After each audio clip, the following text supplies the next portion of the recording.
Football is broken, let's just face it. It's not as fun to watch anymore. Besides all of the corruption that goes on and the reformatting of tournaments, it's just, as a game, as a sport, it's not as fun to watch anymore. But worry not, as I am here to fix it. Welcome back to my How to Fix Football series. This is part 3, and today we are going to be looking at the rules of the game itself. In part 1 and part 2, I talked about how I would change the formatting of club and international tournaments, and today we are going to take a massive deep dive into the rules of the game and how I would change them if I had entire authoritarian governing rule over the entire sport globally.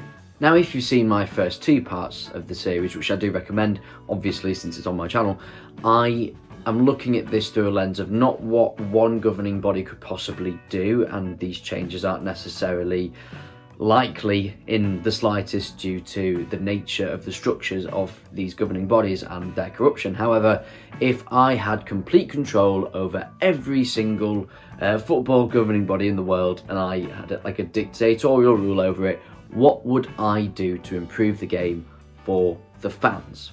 And this is what I'd do. In the previous video, I talked about how there are too many games, there are too many nonsensical tournaments, there's too many international games that aren't competitive, especially in Europe, that don't really mean anything, and there's too much player fatigue. It's causing a lot of player injuries, and it means that us fans aren't getting to see the same quality of football that we could if there were less games and there's more intensity in each game. But if you want to know more about that stuff, you can check out my other 2 videos in this series. Today we are talking about the rules of the game. See, football it's the most frustrating sport because it's the best sport in the world, but at the same time it's its own worst enemy due to corruption and just pure incompetence at the top of the game.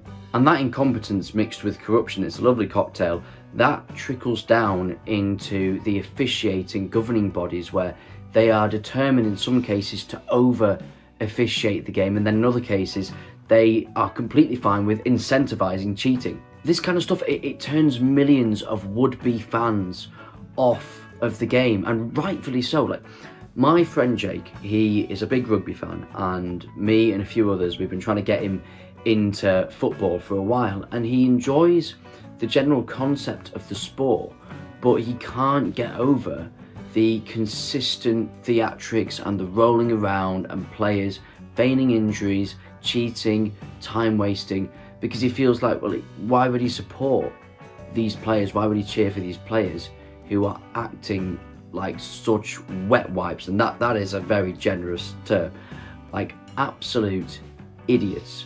And the worst part is, he's right. I can't counter argue it.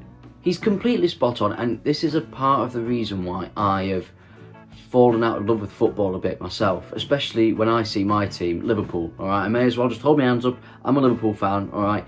But it's not a pointing fingers at other teams saying they do this and we don't. No, Liverpool players also dive, and as someone who wants to support these players, it makes it hard when you just have no respect for them in some cases. And let's address the elephant in the room that we're all thinking. The standard of officiating, especially in the Premier League, is ludicrously low. Like, the week-to-week incompetence of referees it's comical at this point. It becomes more of a story than the games itself, and we're just so used to it now. And I think a big reason for this is they have no accountability whatsoever. They are protected by the PGMOL, or whatever stupid abbreviation name you want to give them.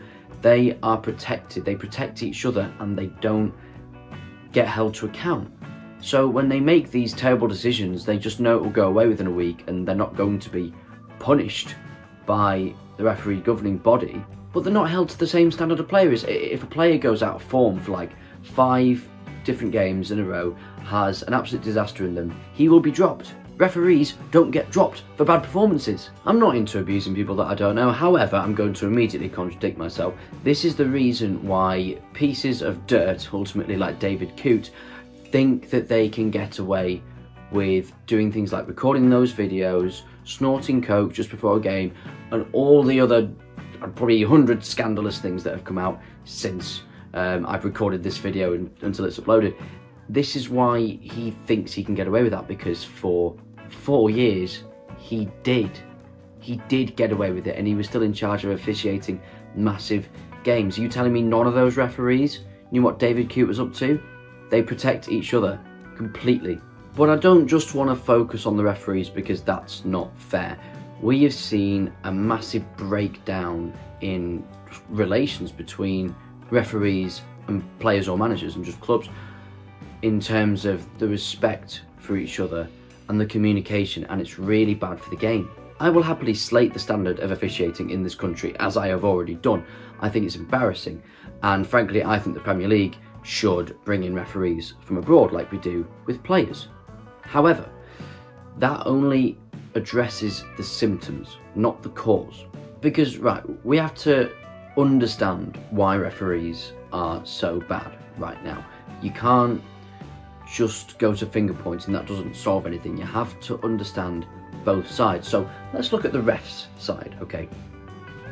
Who on earth wants to be a referee right now? Who wants to become a referee? What kid is saying, yeah, I want to grow up and be a referee?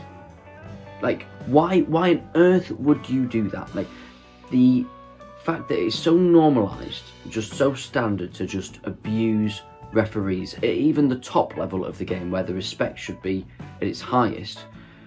Look at the average Sunday League game. Like, look at the career path for a referee to become a Premier League referee. They have to start at grassroots football. Do you want to be a referee in Sunday League? Who on earth would take that job? The abuse is unlike any other career or occupation that I can possibly think of. I think even more than police. I genuinely think you get more verbal abuse as a referee in Sunday League than you do as part of the police.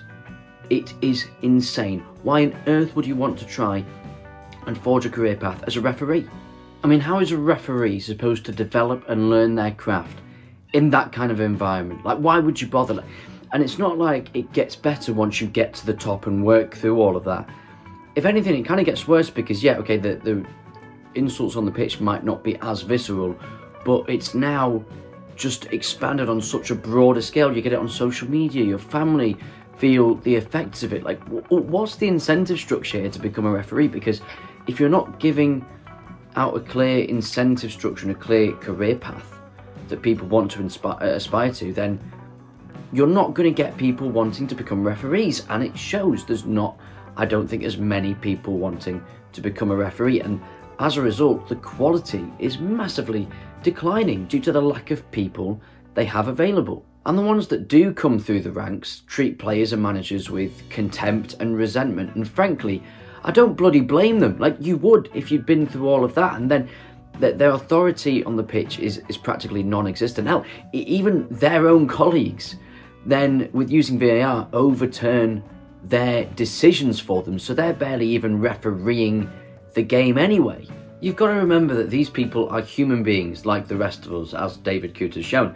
And you are trying to officiate a game that's got millions of people watching it, and you're under pressure to not make a mistake, and then you're getting your own decision overturned and re-refereed by someone in a box that's nowhere near you. You would feel demasculated. You would feel so undermined. Referees don't feel that they've got any confidence or authority on a game, so we have a lot of problems. Referees are not being held to account by their governing bodies. They are receiving dog's abuse from players and managers and fans, which means there's a dwindling level of quality, and they're given an impossible job due to all the deception that's thrown at them by players and managers. And then VAR is just overturning their decisions anyway, and they get all of this relentless media scrutiny. So we mentioned it a few times. Let's talk about VAR, because no one's done that before, have they? No. Right, VAR is ruining football. Everyone and their nan can see it. Decisions take way too long, and even after that they're atrociously wrong anyway, to a point where we're desensitised to it now. It's not even like a big story anymore. It's just normal that there's a terrible and comically bad VAR decision, and then offsides are drawn with these ridiculous lines that are not consistent whatsoever, and it takes away from the best part of football, which is the euphoria of your team scoring a goal. You don't know for certain that that's going to be a goal, and it's re-refereeing matches, and it's overturning decisions that could have gone either way. Like, just give the referee the benefit of the doubt, but they don't do that.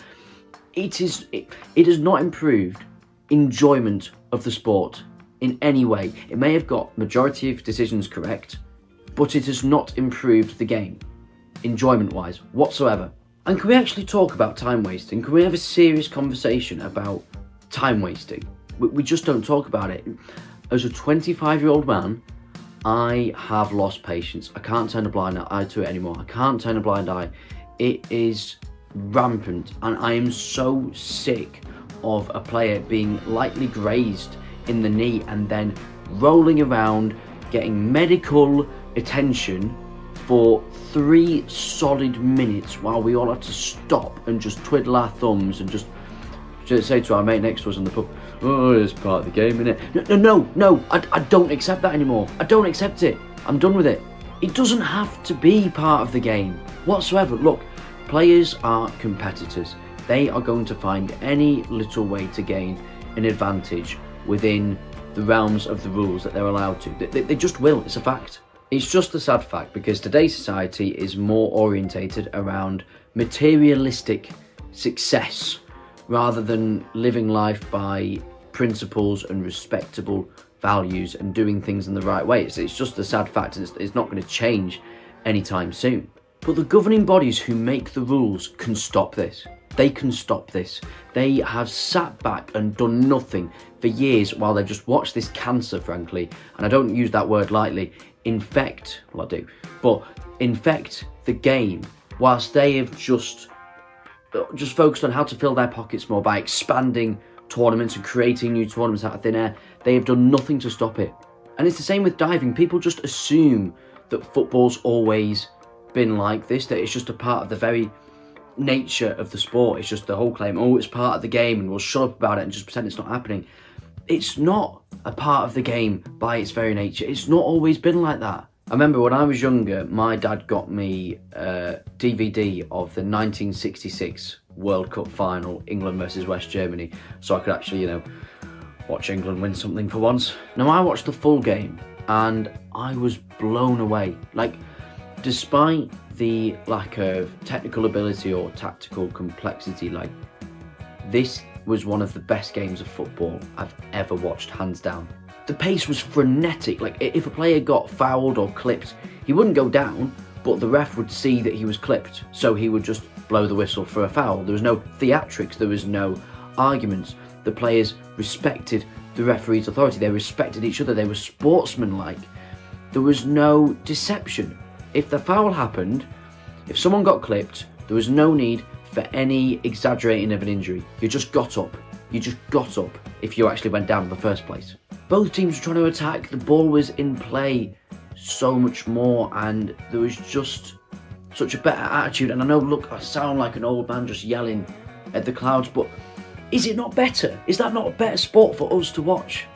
Like, they were proper gentlemen in the way they conducted themselves, and both teams were trying to win. It was quicker, it was faster, it was just better to watch, it really was. Those 22 players on that pitch, they all came across as proper men who they had respect for each other, they had principles, and they wanted to win this sporting contest in the right way. And there's not a single top level footballer in the world now that I could possibly say that about with genuine honesty. Even the better ones, they still cheat. They do cheat. And that is because this has largely been incentivised by the governing bodies. They've let it happen. They've encouraged it because they've not punished cheating.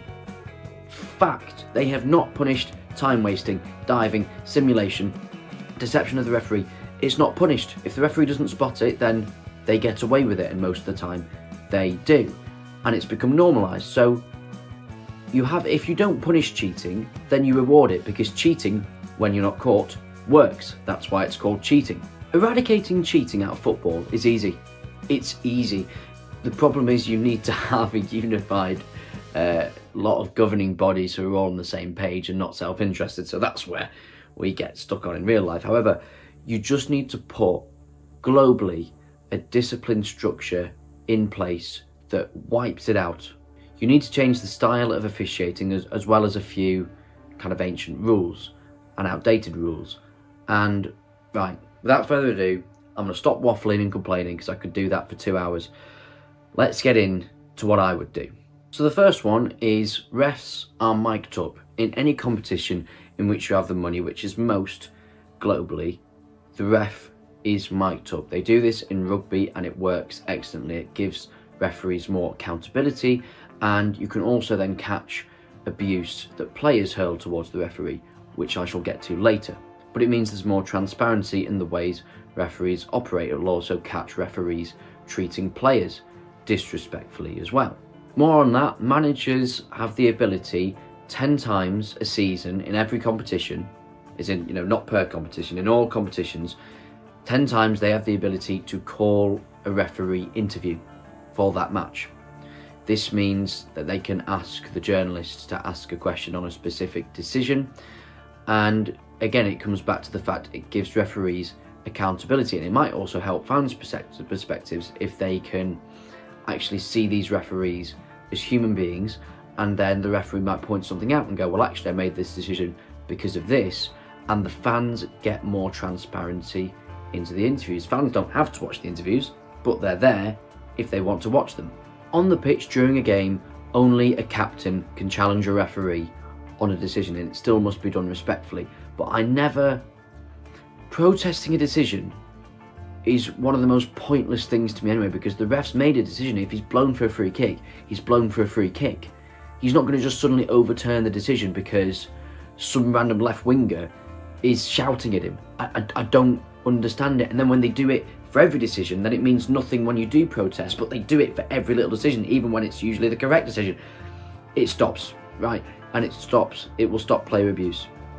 The fact that it's only the captain can speak to the referee about a decision, and it has to be in a respectful way.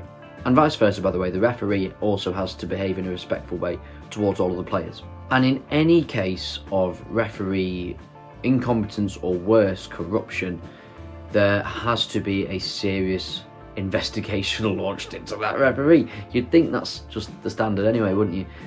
No, but hopefully with more referees coming through with my new system, you're going to have a good amount of talent pool to replace referees with who break the rules or are corrupt. But yes, any referee that has been proven to be corrupt or biased should be automatically stripped of their license. Perfectly. There's a referee somewhere, I think it might be in Germany, where he has actually been involved in a match fixing scandal, and like 10 years later they just gave him his ref's license back. It's beggars belief. Right, so we talked about time wasting earlier, and this is the big one. This is probably my most radical change, and hear me out here. What I would do is I would, when the ball is out of play, stop the clock. Stop the clock. They do it in rugby, and it would eradicate time wasting like that, because it's not possible. It's not physically possible. You can roll around for 5 minutes, 10 minutes if you want to, feigning an injury. Doesn't matter, because when play kicks off again, the clock will be in the same position as it was when we stopped play. You can slowly trudge off whilst you're being substituted. You can take 10 years to take a throwing. Doesn't matter. Doesn't do anything. I think the idea of adding more minutes on, like they did in the 2022 World Cup and the Premier League season in 23-24, it was the right idea. It was a step in the right direction, but it was flawed. This is how you do it. This is how you do it. But FIFA don't have the cojones to make an actual big radical change that would immeasurably improve the game. Right, this next one's my big, hear me out. This is going to take some convincing, but just let me cook, right?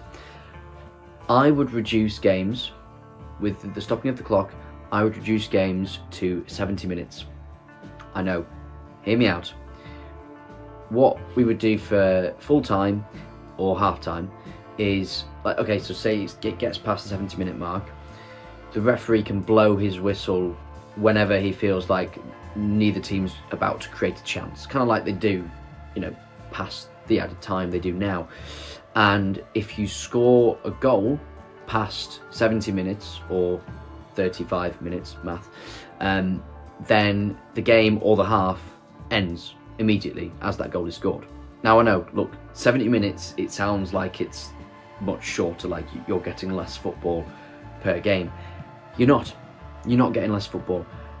As it turns out, on average in the top leagues in Europe at the moment, the average amount of time the ball is in play per a 90-minute game is usually about 60 minutes. Actually, in the Premier League, the past few seasons, it's been about 54, 55 minutes per game that the ball's been in play, and that's because of incredulous amounts of time wasting. I'm looking at you, Newcastle. Now, yes, I thought about going to 80 minutes, but I wanted to keep my philosophy that I did in the past 2 videos of looking after player welfare, because if we look after player welfare, we get better football. It's just the fact. So I would start with 70 minutes because that's per game, a 10-minute increase in actual playing time. But due to my complete cut down on fixtures per season, hopefully that roughly evens out. And I'd be willing to trial 80 minutes if that looked like it was possible, but I think 70 minutes for now is the way to go. Yes, it would be weird to go, oh, we scored a 70th minute winner. I know, but you got to get used to that. I think it'd be weird as well, but if it makes the game loads better, it's worth it as a trade-off. 70 minutes of the ball being in play every game also means that the fan attending or watching a game gets more value for their money each game. It does, and I just think hopefully with my cut down on the fixture list, it will be sustainable.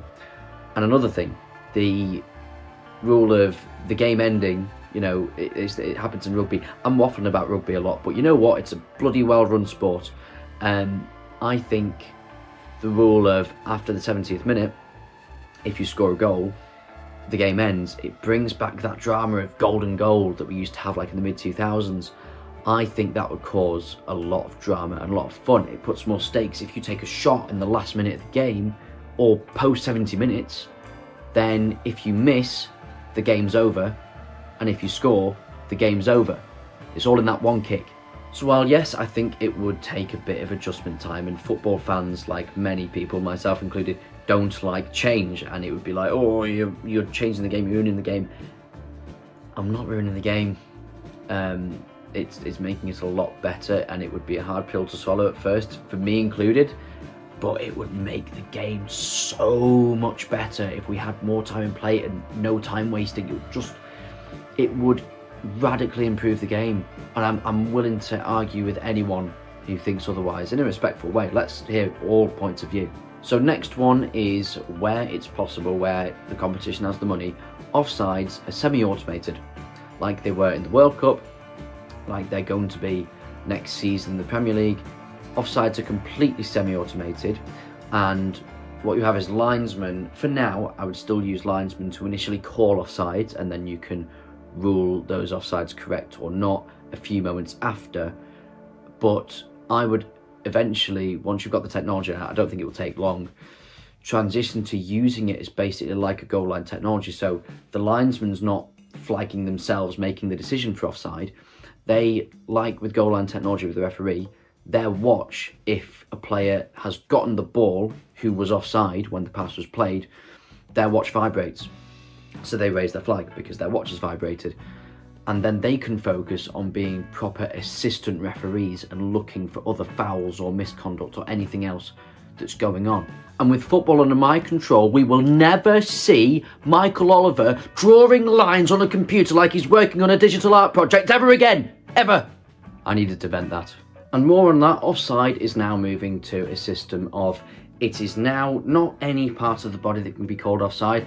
It is the player's furthest forward foot matching up to the defender's deepest foot. So the player's closest foot to goal, the attacking player I should say, the attacking player's closest foot to goal measured up and lined up with the defender's closest foot towards his own goal. That's it. It's just the feet now. Never in my life will I watch Mike Dean draw an armpit offside. I will not do it ever again. I need to calm down. We are moving it to a call system, similar to cricket. Each team per game will get 2 calls to contest a referee's on-field decision. Each team gets one call for their manager and one call that their captain can make. Now the captain or the manager can specify to the referee what exactly they are appealing in terms of, not just in terms of a decision, but why a certain goal shouldn't stand, what they saw that they're contesting.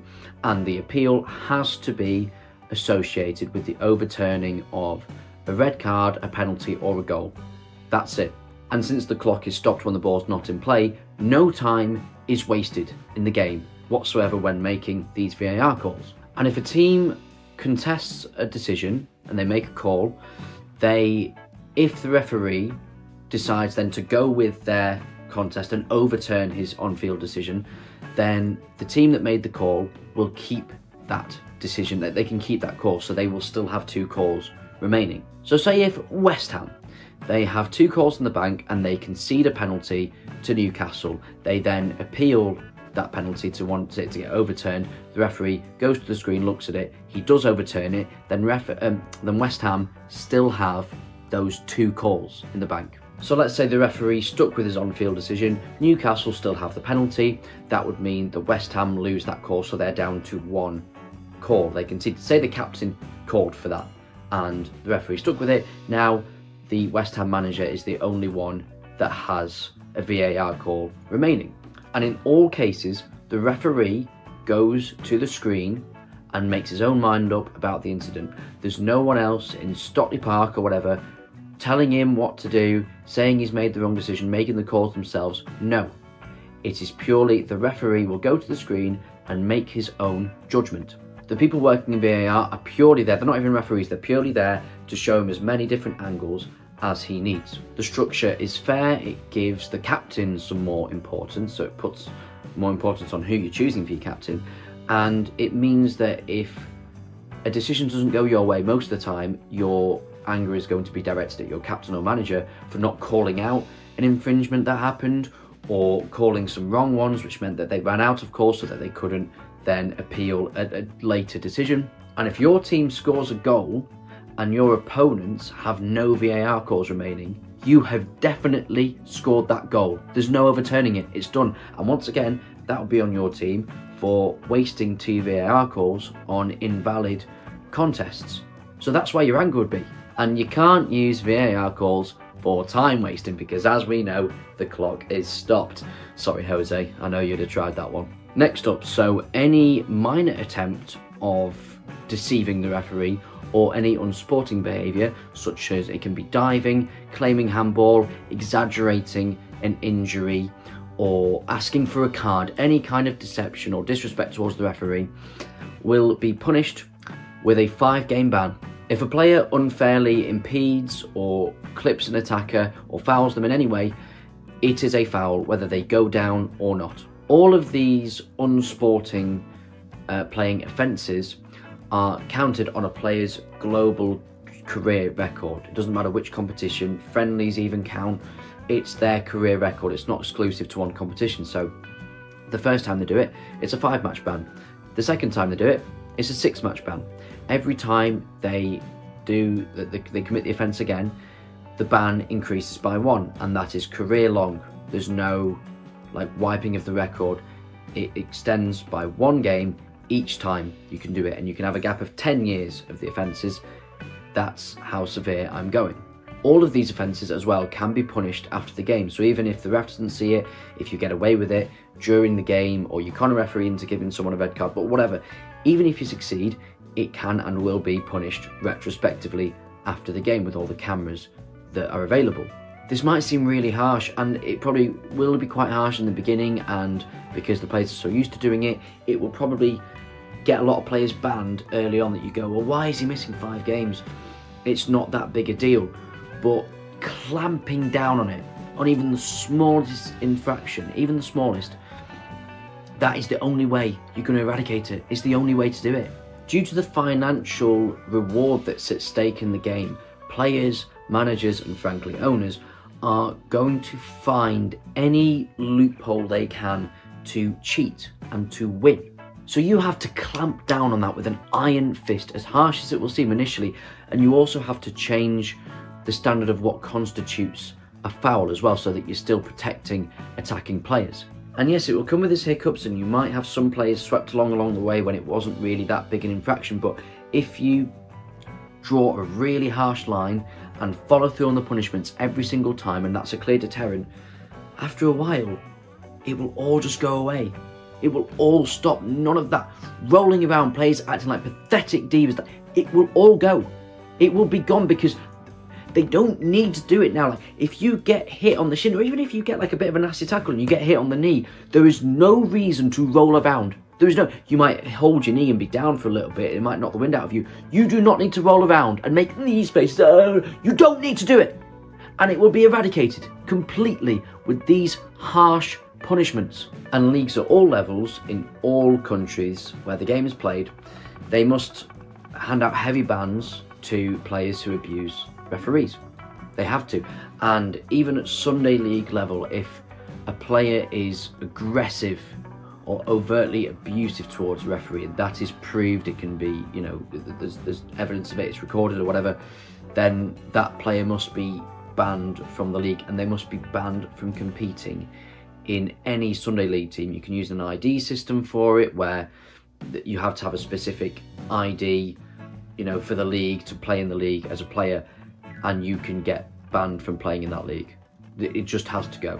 This is more of a simple one. Revert back to 3 subs a game. 5 subs a game came in because of COVID initially, and what's happened is the big clubs have basically got their way in keeping it, because they gain an advantage, because they have better squads, so they can bring on some £60 million players. It's not necessary anymore, and 5 subs, it's too much. It disrupts the flow of the game. 3 subs, that's it. And this is just a last minute one as well that I threw in there, because I see a lot of, during games, if a team's under the cosh, one player will roll around feigning an injury, and whilst that's happening, the team goes and takes a water break with the manager, and the manager gives them this big team talk of what they need to change, etc. I'm eradicating that. During any stoppage in play, the team cannot leave the pitch. They'll be yellow carded if they leave the pitch or all congregate at the sideline. And a manager has to stay in their technical area at all times. So I'm eradicating that as well. For me, you get one chance to have a big break where you talk tactics with the manager. That's at half time. That's it. Until then, figure it out on the pitch. However, that is a lot of talking from me, and that draws the end of my rant slash fix of football's rules. I think if all those rules were put in place now, yes, it would take some time to adjust. There would be an adjustment period where, you know, you might get things wrong, or it would be hard to adjust to. But if those are the rules of football, I think it would be infinitely better. It would appeal to so many more people who are alienated and disenfranchised with the game. Just imagine, right? A game that sportsmanship and respect was just the norm, and it was always there, and you didn't have time wasting, you didn't have diving, you didn't have dishonesty. The game was played at a faster pace, and it was just fairer, and you didn't have VAR disrupting everything. That game that I'm describing is possible, and the people who are in charge of these governing bodies, it's not even that they don't want it to happen, it's worse than that, they don't care. They don't even think about that, even though they have the power to change that and to actually make that happen. They don't care. Their question is, well, how can I put more money into my pocket? And they don't give two about the quality of the game or the fans' experience. And I think, and we can debate this in the comments respectfully, like as much as we want, and I would love to, I think those changes to the rules would create a boom period in football, that there would be so many new fans coming to the sport. I think it would be unstoppable as a sport. But that's just my opinion. As always, that's just my take on things. If you made it this far and you enjoyed the video, I'd love it if you did leave a like and subscribe. But if not, never mind, and I hope you enjoyed the video. Have a lovely day. Thank you.